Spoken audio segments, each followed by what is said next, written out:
मोहन राज एक कंडारा चौक।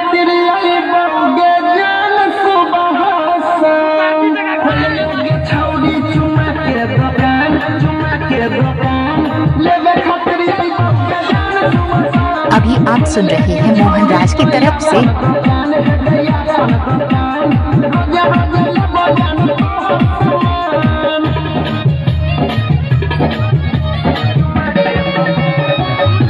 डीजे मोहन राज।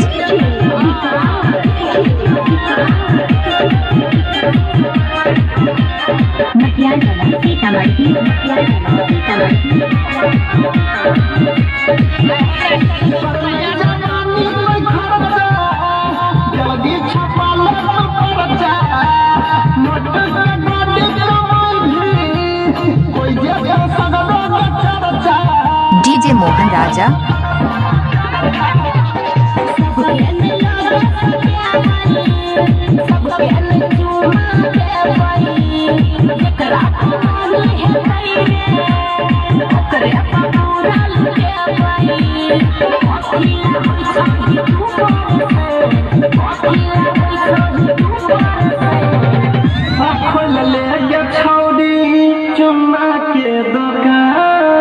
मोहन राज एक कंडारा चौक।